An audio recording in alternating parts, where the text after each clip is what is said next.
I can't remember the last time that I wore this Buffalo shirt, and it was for a positive reason.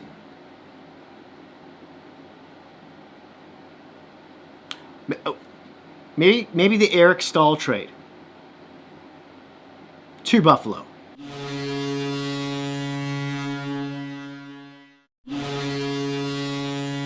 Welcome to Fantasy Hockey Thoughts Week 14 / playoff round 1 or 2 or wherever you're at right now. We're talking about the week April 19th to the 25th. Now, before I jump into this one, I just want to say 78% of the people who watch this channel are not subscribers. If that happens to be you, please, Hail Hydra, join the many heads. Let's infiltrate the YouTube world. I don't know what that means.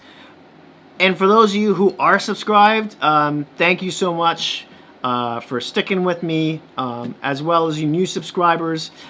If you could please consider sharing this video, it would really help with the YouTube algorithm. After 2.5 years of doing this, I haven't reached 450 subscribers yet, so there's that. Moving on. Let's talk about how there's 50 games this coming week. Thursday and Saturday are going to be the heavy days.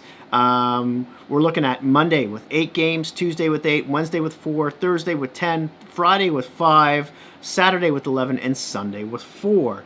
Now, there are 4 teams who are playing only twice this week, and I'm talking about Anaheim, Edmonton, Winnipeg, and Washington. The following teams play 4 times this week, and that's Tampa, San Jose, Pittsburgh, New York, Rangers that is, New Jersey, Montreal, Minnesota, Florida, Detroit, Dallas, Columbus, Carolina, Buffalo, and Boston. Now, a few notes on some of the teams I just mentioned. Dallas is playing Detroit 4 times this week, and they're trying, and realistically could very well get back into a playoff spot. Not to mention, Detroit hasn't been half bad lately either. Then there's Boston. Of the 4 games that they're playing, 3 of them are against Buffalo. Yeah. And then there's Buffalo, the Sabres. Ever since, Kruger's been out, Granato's been in, they actually have been improving their play a hell of a lot. And I've got some players to talk about later regarding that. Then there's Florida and Tampa, who are also playing 4 times. Each team is playing Columbus twice. And the Jackets have stunk for the last little while. Could have something to do with one of their best defensemen and their captain being traded away, amongst other things. The Vegas Golden Knights are playing 3 times this week. I know in Sportsnet they said they were playing 4, but they're not playing on Friday. They are playing San Jose twice, though, and Anaheim once. So, yeah, there's that. And I think I mentioned earlier the Sharks were playing 4 times this week. Scratch that because they're only playing 3. I just realized that just now. So let's jump into the defensive depth charts first. Usually I start with goalies, but there's not many D-men to name. So once I come across... once I start naming these guys, pause the video, go and see if they're available right away, because all of them have been doing really well. Starting with Esa Lindell from the Dallas Stars. Pause. And we're back. Mike Riley of the Boston Bruins. He's on that first power play unit. He's got to start putting up some more points. Alex Goligoski's been super hot lately, and he's only less than 30% owned in most leagues. Jamie Oluxiac, also from the Dallas Stars. He does everything. Hits, blocks, puts up some points here and there, shoots. He's great in the plus-minus category. Grab him. Radko Gudas is consistently hitting people. He's one of the leaders in the league. And then Mario Ferraro, although San Jose only plays 3 times, he plays a ton of minutes. So if you're on the more desperate end of this group that I just mentioned anyways, he's not a bad ad. Let's talk about goaltenders now. Starting with Jeremy Swayman of the Boston Bruins. Now, in 5 games with them, he's got a .938 save percentage. He's very hot. The only asterisk here is that Halak looks like he's going to be coming back from the COVID protocol. He's traveling with them on their road trip. They are playing 4 times. Maybe Halak gets in towards the back half of the week. So if you do see him being projected to play on like left wing lock, for example, the day of, make sure you pick him up. David Riddick for the Toronto Maple Leafs. Jack Campbell's kind of been stumbling in those past 3-4 games, so consider picking him up. He's been doing well since he arrived in Toronto, even though he's got a couple of losses, one of them in overtime, under his belt. Darcy Kemper has quietly come back from injury. He's played 1 game already. I think he let in a couple of goals in the first period, but after that, he really solidified himself in net, and he came out with the win. Now, they're playing only 3 times this week, but they're playing Minnesota twice and LA once, and he's less than 50% owned out there. So there's that. Jake Ottinger, if you haven't grabbed this guy, he's got a .919 save percentage in 22 games with Dallas. The asterisk / however, but here is that even though he's won his last 2 games, both of them were against Columbus. Next, Brian Elliott is not a bad pickup. I mean, Philly's been picking up their game a little bit recently. Braden Holtby was in net for the Canucks in their first game back against Toronto on Sunday, and they won! Because, of course they did. They were playing Toronto. We're second in the league in win percentage. I don't understand. It's because I'm a fan. That's why. And then there's Thatcher Demko, also from the Canucks, who should be playing the next game against Toronto, which will be Tuesday. And he's less than 50% owned out there as well. Let's talk about forwards now. Starting with Michael Bunting. I think this is the second time in a row I've mentioned him. And I'm sure a lot of people don't know who the hell I'm talking about. Well, he plays for Arizona on the 4th line, but on their first power play unit. He's averaging about 16 plus minutes a game in the 10 games he's played with him so far. And in those 10 games, he's got 7 goals and 1 assist. I got some Dallas Stars to throw your way here. Darius Garianov has been playing well lately. 3 goals, 2 apples in his last 2 games. Jason Robinson, he's just amazing. Grab him. He's less than 50% owned. David, got some Boston Bruins. David Cretchy, starting with him. He's playing with Hull on that second line, and he's also on the second power play unit, and he's got 3 goals and 2 assists in his last 4 games. Craig Smith is back on the second line from the first line, but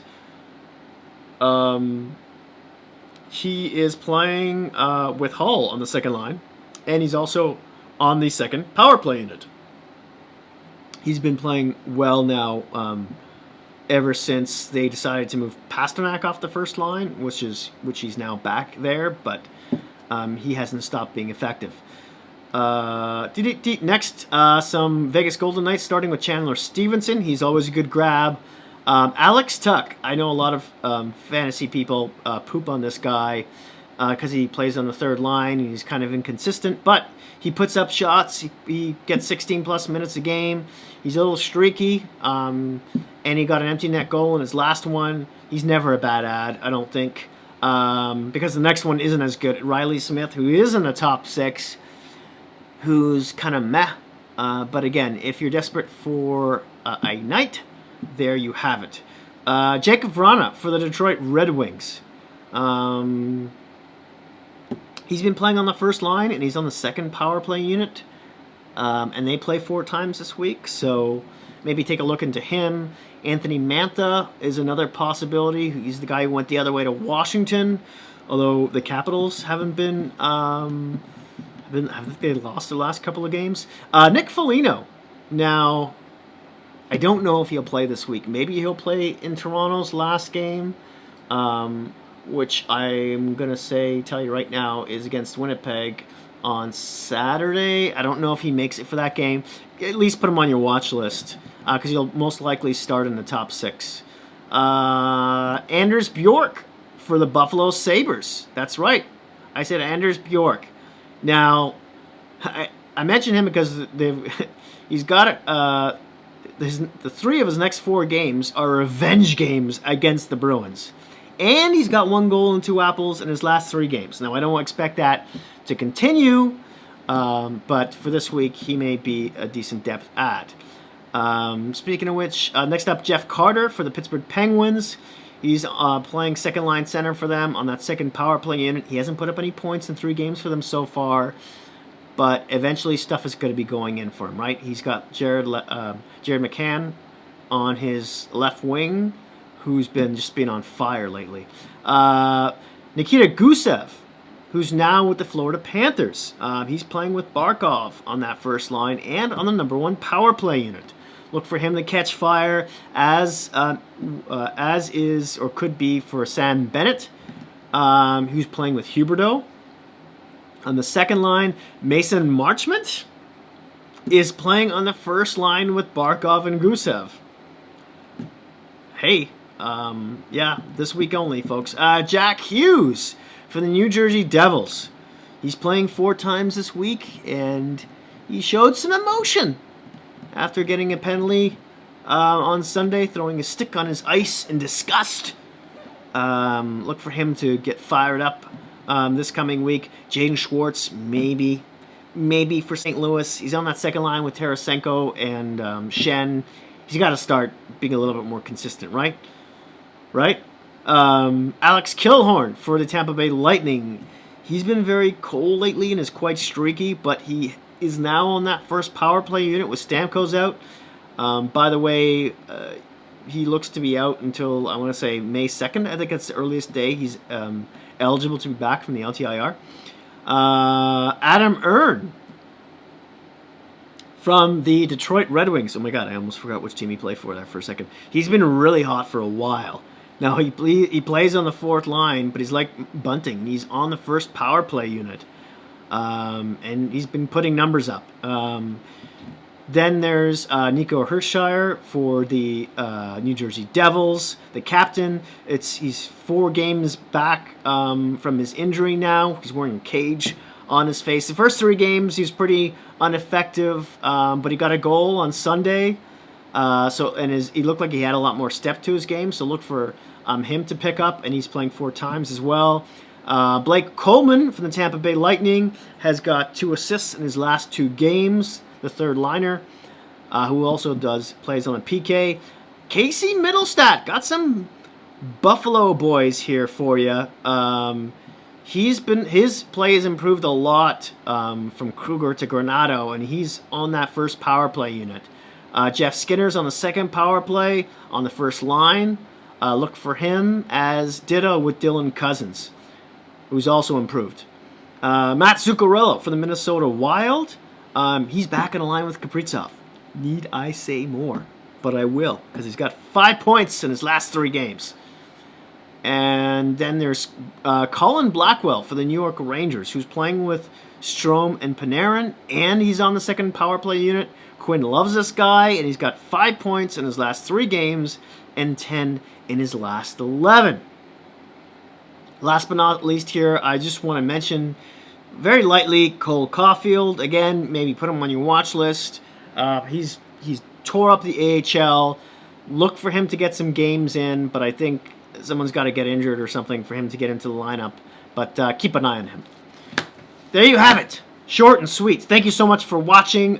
Please don't forget to like, subscribe, and hit that notification bell, which will alert you when my next video comes out. Thanks again. Please be kind to each other in this crazy world we're living in right now, and I'll see you soon.